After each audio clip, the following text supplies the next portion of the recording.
সাংবাদিক ভাইরা যারা এখানে আসেন, কষ্ট করে আসেন আমাদের বক্তব্য শুনছেন, আপনারাও ভালো করে জানেন। এর কারণ হলো ওখানকার যে প্রকৃতি, সেই প্রকৃতিটাকে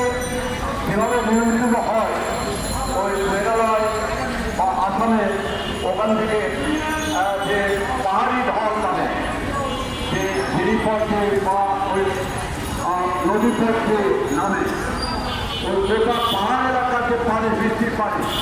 সেগুলো এসে শুধুটার সামনে যখন জমে দ্রুত সেটা নেমে আসে, যেহেতু ওটা খুব ভালো জায়গা, শুধুটার সাথে কয়েক ঘন্টার মধ্যে এই হাওয়া চলে যেতে পারে, এই অবস্থা তৈরি হয়। এটা দীর্ঘদিন হয়ে আসতেছে, কিন্তু যে সরকার আসুক না কেন, সেই পরিকল্পনা নেওয়া হয় তার মুখ্য উদ্দেশ্য ওখানকার হাওড়ের আন্দোলনটার চেয়ে বেশি ওই সরকারের যারা পেটোয়া বাহিনী আছে, আমরা যার সঙ্গে জড়িত, এরা কত টাকা মুনাফা করতে পারে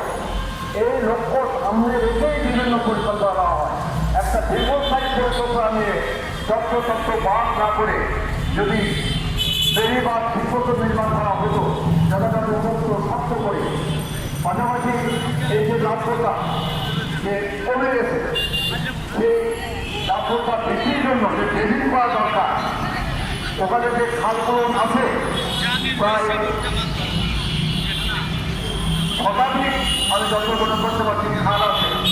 এই ছোটো বড় মিলে এই খালগুলো পুনরুদ্ধার করে ওই পানিকে দ্রুত নিষ্কাশনের ব্যবস্থা করা যেত, তাহলে ওই ফসল রক্ষা হতো।